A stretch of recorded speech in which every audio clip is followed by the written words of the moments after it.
Hey everybody, welcome back to another Golden's Cast Iron video. My name is Brentley Hudson, and this is my colleague Alice Varner. Hey y'all. So Alice and I are going to be cooking today. Alice, I've got ourselves a good yard bird that's marinating in the fire or in the fridge there. So you know what a yard bird is? I do not know what a yard bird is. It's just chicken. Oh, okay. Yeah, it's got a whole bird in there. Makes sense, yeah. Absolutely. And we're going to make some really solid tacos out of it. We've got some great marinades, got some great flavors that we're going to put in there. And we'll have some chicken tacos later. I'm excited. Me too. First things first, right? We gotta talk about this bird. Okay. So, last night, it's a bird, right? That's pretty. It's pretty. I marinated or brined the bird overnight. First off, I started with some buttermilk. Okay. Why buttermilk? Buttermilk has a richer fatter content than regular milk. It keeps moisture in the bird. I just like the flavor profile of it, but I knew that today that I wanted to do some tacos, so I added some more flavors to the buttermilk. Okay. I got some Chipotle, right? So just about a quarter tablespoon of that. Did some Cumin, about another quarter tablespoon of that. I zested some limes. Okay. Then I put some garlic in there, mashed it down, a little salt, a little pepper.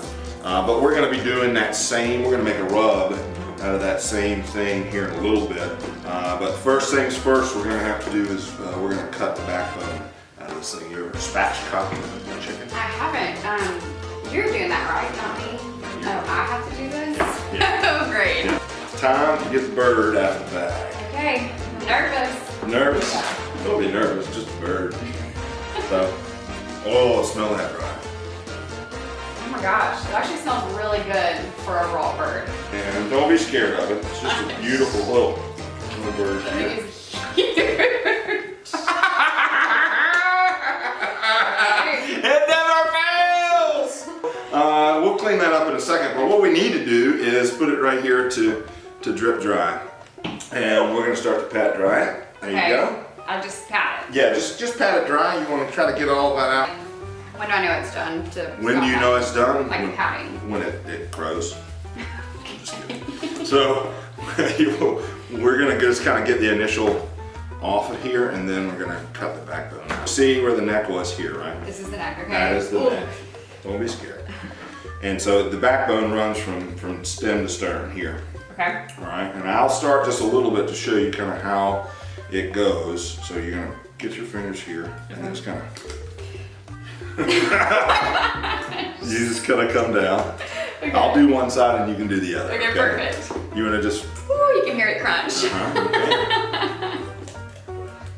So, there you go. Right alongside those ribs there. Okay. All right? So the same thing on this side? Yeah, so you just want to start right on this side. Kind of come right in there.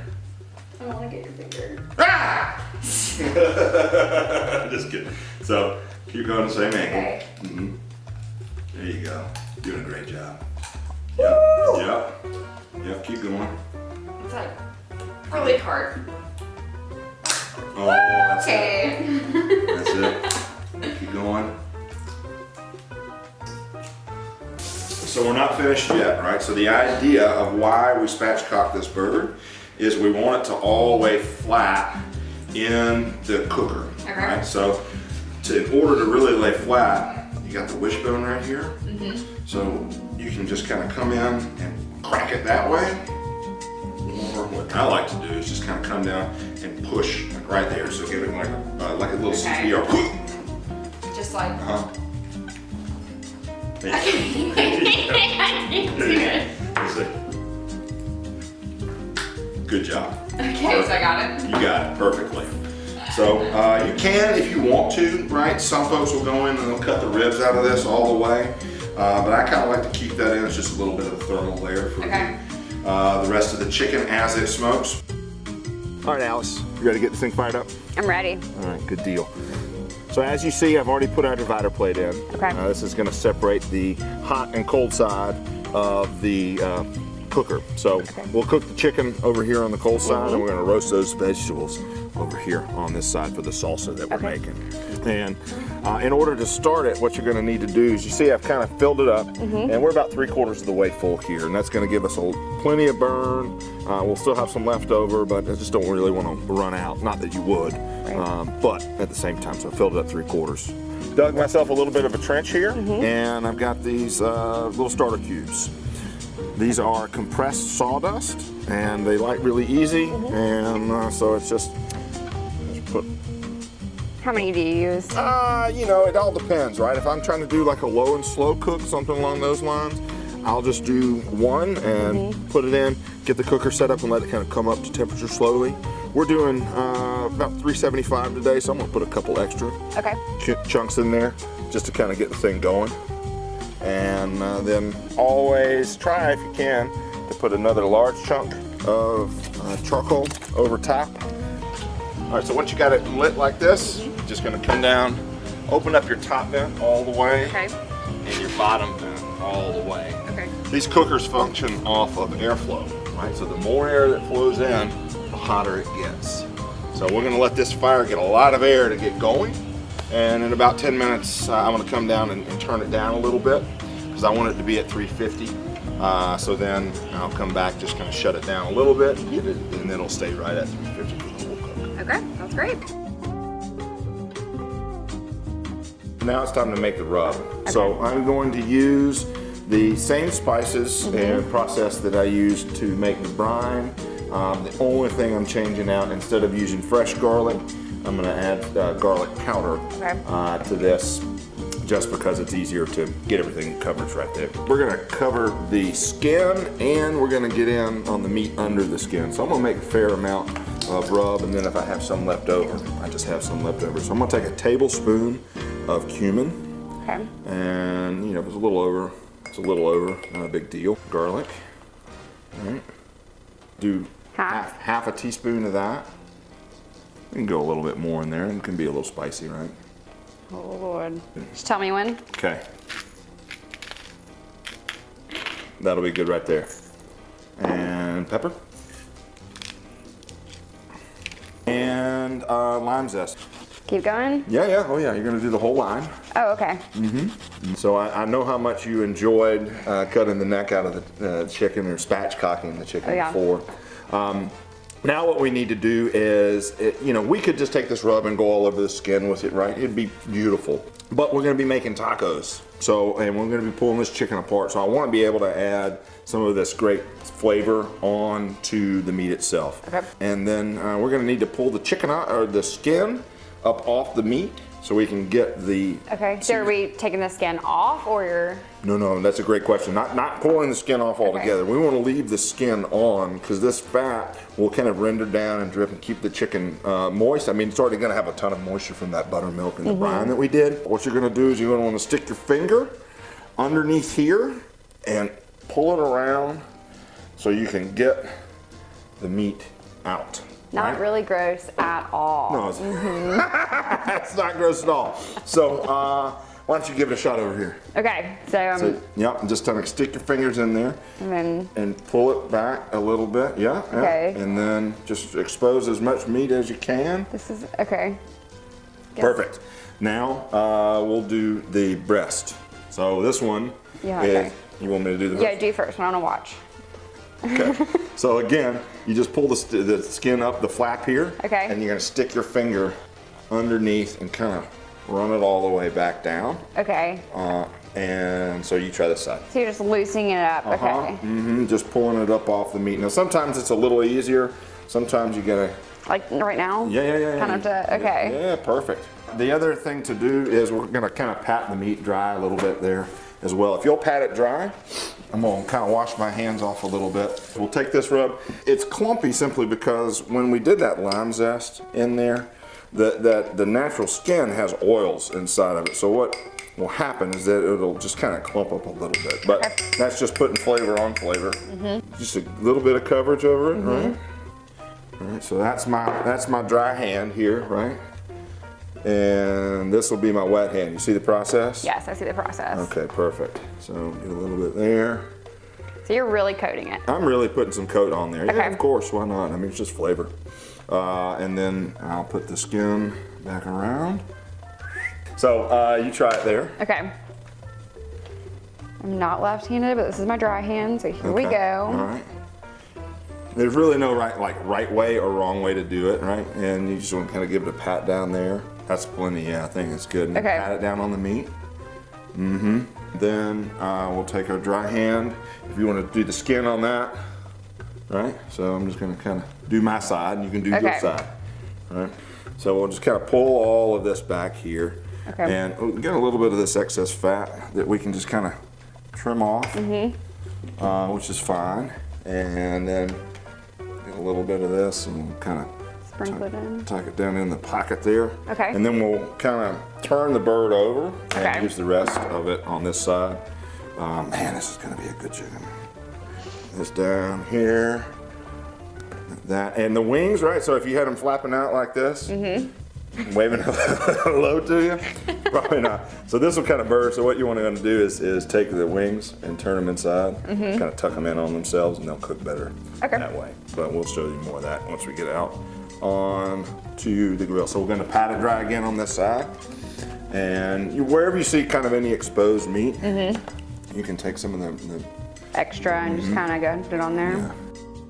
Alice, well, it's time to get this bird on the cooker. I've got our temp at 375 Okay. at the divider plate.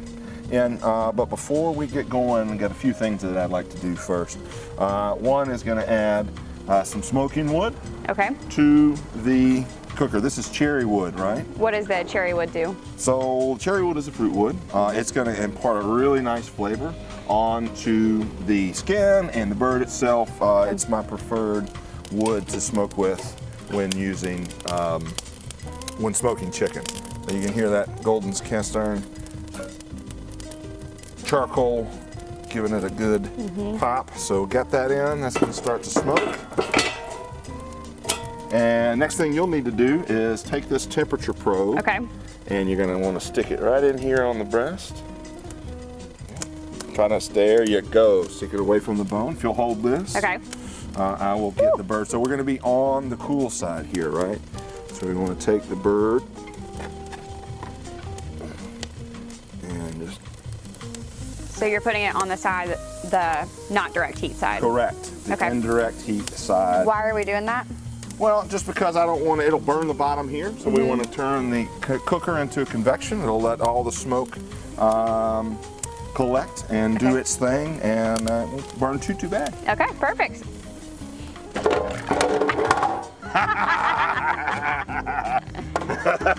Well, you know, sometimes life happens. So luckily, our cooker's not fragile.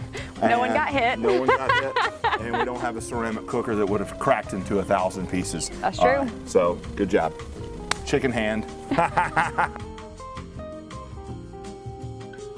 All right, Alice. So we have gotten our bird up to around 133. Okay. All right. We want it to get to 160 degrees. That's perfect temp for the breast, the legs and thighs. Get up to around 175. Go ahead and turn the bird around, because this side's a little bit hotter than this side, and I want everything to cook evenly. Okay. I know it already looks so good. It'll look good. And oops, go on over this way. We've got that flipped around. We'll go to 160, but we also are going to be making a salsa, right? Salsa verde. So what we're going to do is I'm going to take some poblano peppers, and then we'll just put these here on the cooker, and we'll roast these, right? Okay. So what you're looking for is this is going to get a nice kind of char and just some blisters on the skin. We got a jalapeno, Okay. we got some tomatillos, right? So check them in 5 or 6 minutes, and once they get black, we'll kind of turn them around, and then we'll puree it all into a salsa. Okay. That's going to go with our tacos. The chicken is at 146, but our vegetables for the salsa are ready to go. See how we got that blister on there? Yeah. That's exactly what we're looking for. That onion, onion may go for a little bit longer, but you know, just because I want to get that all the way through. The jalapeno, definitely done. And the tomatillos for sure, so we'll pull all these off. We are at 159.1 degrees, which is essentially 160, right? The bird is where we want it. You want to ready to take a look? Yeah, I'm ready. Let's see. Woo! Oh, look at that onion too. That We got looks this good. onion. Look at that onion. Oh, that onion's ready to go. Does look All right, perfect. so we'll put this over here, and we'll get this bird off. Oh, that skin. Look at that. Nice crispy skin on here. Wow. It's gonna be delicious.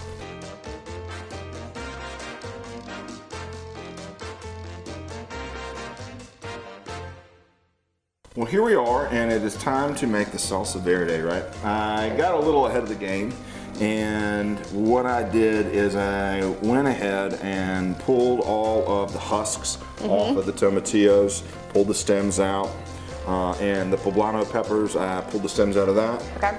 And then I cut them open and take the seeds and just kind of raked it out, right, with my knife. When you roast them like that, it's real easy to get all those seeds out. Did you keep the seeds in there, or did you take No, them no, out? I chunked them. Okay, It's a okay. matter of personal taste. Yeah. You know, there's a lot of spice on the bird. The poblano peppers have a lot of heat as well, and the jalapeno. The seeds just add a lot more heat. Yeah. So I'm just kind of going for overall flavor than trying to burn my tongue out of my mouth. Yeah, makes sense. All right, awesome.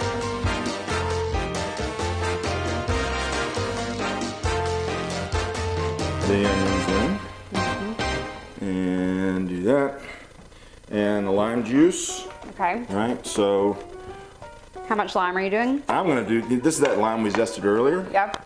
and I have a handy dandy juicer. Oh, that's convenient. Isn't that fun? I was waiting for you to squeeze it yourself. I could have.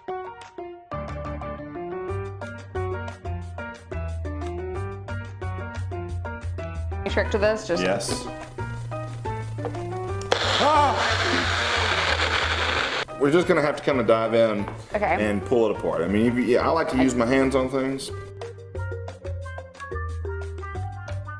It's best if you just take a knife and you can come right along the breastbone, Okay. and then you'll kind of feel where it is and cut in, and then you'll kind of cut right down Okay, at an angle. at an angle. You'll Okay. kind of follow the breastbone down. Okay. Okay, yeah. Is it okay if the that. skin's Yeah, of falling course, 'cause off? we're gonna chop that up in a And little then- bit. Okay, angle. Angle in, keep going around. Yep, kind of follow it around. Boom! Look at you. What we haven't done is tasted the chicken yet, have we? No, we haven't. All right, I'm gonna go out to the grill, get some the tortilla shells toasted. And while you're doing that, I'm gonna cut up some peppers. All right. All right. Break. Break.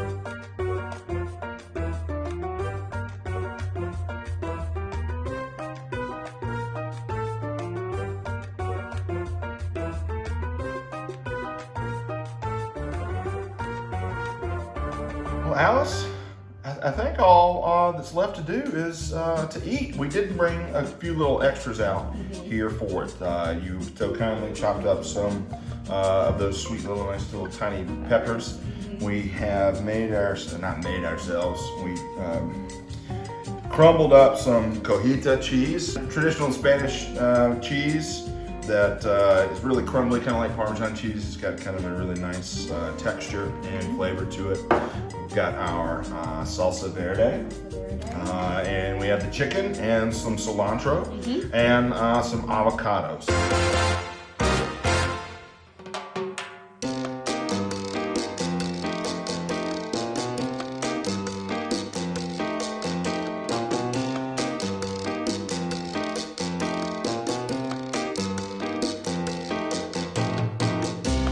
Cheers. Is it good? It's so good. So good.